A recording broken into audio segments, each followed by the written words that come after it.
Well, hello, good morning, everyone. This is Shanka and Andrea with the Shank Show here on this beautiful Tuesday, May 24th. How are you, Andrea? Yeah, I'm doing great. How are you? Me too. We have an amazing topic today, something that can't really be spoken about often enough, and that is a well defined audience, a well defined niche. Andrea, I know you did some research this morning. What did you find out? Well, I found out that most people don't really have a marketing strategy when they go into business. I mean, we see that all the time when people are looking for websites. They don't know they don't know a lot. Absolutely. So, not having a target audience in business is, I like analogies. So, let's assume, for example, you are looking for a very specific sports shoe. Okay. So, you have two possibilities, two options to get that, to find that shoe. The first one would be you go to Walmart, for example, or what is the store where you need to have a membership? Costco Costco. Yeah.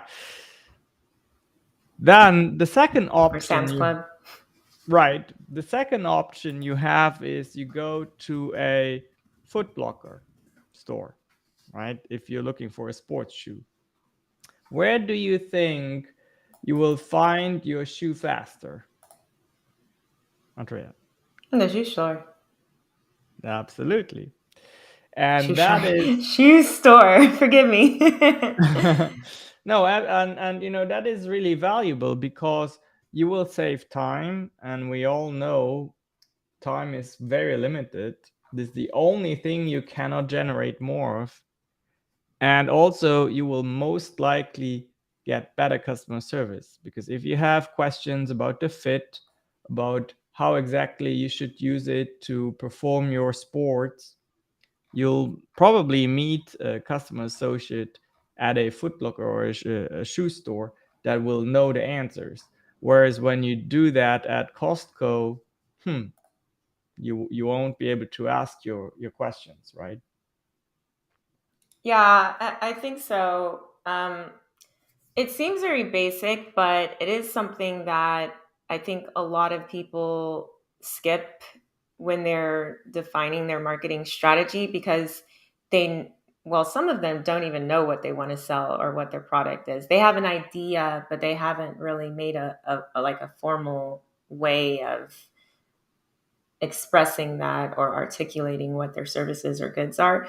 And anyway, they skip the that narrowing down who exactly, getting as like specific as humanly possible to try to define who their target market is, Mm-hmm.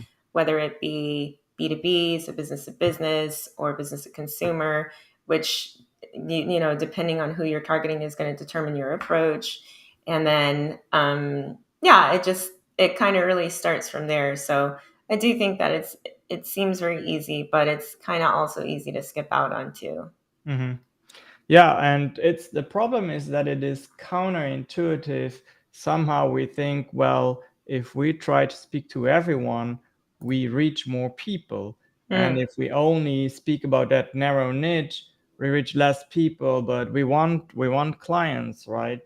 And we have a comment here by Dr. Arthi Thanguru. She's an endocrinologist based in Houston, and she says something I think about all the time, and I believe that she does because she does quite a good job at it on Because Instagram. she's an endocrinologist, like Well, she yeah, has I mean, to. but even in the field of endocrinology, I'm pretty sure that you can touch upon so many subjects. That's true. And if something she does very well is she focuses on a platform that is already in a niche in a way.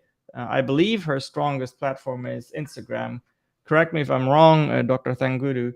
And a lot of her content actually is around diabetes and how that impacts health, and also she sheds light on the wrongdoings in healthcare and is a very strong supporter of free market medicine. But yeah. Also, back to what you were saying though, if you try to reach everybody, you reach nobody. I mean, and that's, I think, a really hard pill to swallow sometimes, Mhm. because people just think I have such a good product, and if I just put myself out there, the right people will come to me. Yeah, it's really difficult because when we just talk to just anyone, we utilize the shotgun approach, as we say in marketing. And as you know, when you are a person with a shotgun and you go and try to uh, hit your target, you will hit many, many things. And a lot of the things that you hit are not intentional and they don't bring you anything good in your business. Whereas if you become a very highly skilled archer and you know exactly what your target is, just like in the animation we showed earlier, then that'll help you tremendously. And Let's Sam, can we talk about that a little bit though? Because yeah. if you think about a target, especially if you're doing it like, let's say, for sport, and you know that there's something, a prize that you could win. So you have, like, if you just take your regular target board, you have like a circle and then another one, and then it gets more and more and more narrow. Mhm. Well, you don't want to just hit anywhere on that dartboard, on that target board. If there's a prize associated with it, you want to hit the one that is most narrow, because that is the one that gives you the most return, the Yeah. biggest prize, the biggest payout. So while, like the $10 are here, or maybe the $5 are here, the further out you go, the less value that you have achieved when you hit that target. So if you go in the middle where the bullseye is, you're maybe going to get like 500 versus the $10, $5 if you Right. keep going out and out and out. And that's a very, very good point because when we service clients that are not with our target audience, the cost of servicing them is much higher. We're less efficient, we have less knowledge, less talent in our company to do that, and hence we don't make as much money. But I want to bring up a graphic, Andrea, that is really, really helpful in determining what your niche is because that is not easy for a lot of people. It is a combination of really looking and observing, letting the niche find you, and then applying it against a few litmus tests, if you will. So I'm going to blend in this graphic and then we can talk a little bit about that. So here we see the intersection of minimal competition, a strong market demand, you solve a practical need, you can generate high profit potential, and it's also professionally and personally satisfying for you. So the intersection of all of those things, actually, that's where your niche is located. Hmm. What do you think about that, Andrea? Yeah, I think that that's spot on. And I think that, you have to make that consideration. Otherwise, you're kind of all over the place. It takes a lot of thought. It takes a lot of thought to figure out that. It's not just something that you can come up with on a whim. And it's not, if you don't know that yourself, how can you define your customer? Mm-hmm. Yeah, and the tricky thing here with this is that really you need every circle represented. If you miss one, you're going to get yourself Hmm. in trouble. For example, if there is no market demand for what you serve, you can have all of the other circles present, won't do you any good. If it is not if there's no money to be made with it, then you will just run yourself tired, you will exhaust yourself, right? Hmm. So as you vet your ideas, because I know we're always being approached with all these ideas, you Ooh, need good to point. think about this and say, does this fit my pattern here for a niche? And if Hmm. it doesn't, you have to adjust, you have to let it go. I know it's very difficult. We have these ideas, we get very passionate about it, and then we are stubborn and prideful, and we don't want to give up the ideas that don't work. But in business, you need to learn to pivot.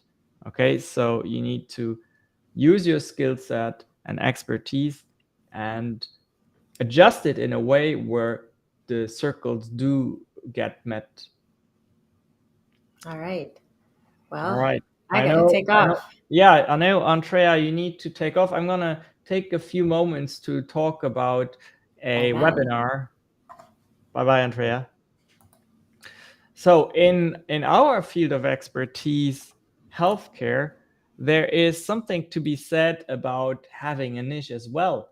And it can be quite difficult to identify what that is. And therefore, I have a masterclass every Wednesday at 6 p.m. I'm doing a live masterclass. And in that masterclass, we talk about how you can market yourselves as a physician or healthcare professional. Now, you have to go to shanks.healthcare. No com. It's just shanks.healthcare. You have to go there and RCP to be on the live masterclass. Takes about an hour, a little bit more. Why? Because you have the potential, the opportunity to ask questions and to have a conversation with me at the end of the class. So that's a free service for you, and I do want you to take advantage of that. The other announcement that I want to make is June 2nd, we have a meeting that is virtual, so you can attend no matter where you live at, with the San Antonio Free Market Medical Association, which essentially talks about how we can use different alternatives to approach medicine. And of course, we'll most likely look at free market principles to do that. And in this edition, we will actually look at the Texas legislation and how that is favorable or not for free market medicine. So this should be a very interesting session for healthcare providers who think about going into free market medicine, maybe direct primary care or cash pay, but also for brokers and other vendors in the space who want to understand whether that might be the niche they want to focus on. So our speaker on June 2nd is no other than Dr. Phil Askew. He's a very, very skilled, knowledgeable man, and I'll blend in a clip about him and about that meeting. And you can go to sanantoniofmma.org to RCP for that. It's very fun. It's not a simple Zoom call. It is a platform where there's networking, where you can sit at virtual tables together and interact with the other attendees. And then later you just watch the general session. I'm gonna blend in that clip, and then it's a wrap for the Shanks Show today. Thanks for tuning in, and we'll see you tomorrow.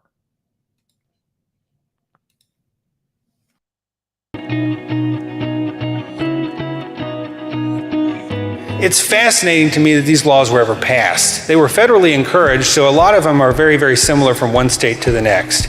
And it's got an R next to it, then you have some formal registration requirement. And I'm probably missing some R's here, but I've found all the ones I could and put them on. I've even got a few question marks because I've seen some documentation in those states that said a registration was required and then couldn't find the official documentation when I went to look. I like this Heath Ledger quote from when he was playing the Joker when he says, "It's all part of the plan." That's kind of how you find yourself dealing with all this broker terminology that you don't understand. So I put the quote up there, "Scare him into it," because I heard this from one of my attendings in residency. And, it came up in multiple contexts where they thought a patient should be doing a certain procedure and the patient didn't want to do it. And the decision to not do it seemed irrational to that attending physician and to many others involved in the patient's care. ERISA plans, health plans, The IRS would call various plans health plans, insurance plans. These are all defined by different people at different levels, and they are not equivalent. Okay? ERISA is defined by the Department of Labor. Your health plan is defined by the IRS, and your insurance. And that registration is hopefully with the Board of Medicine. That's who you would talk to first.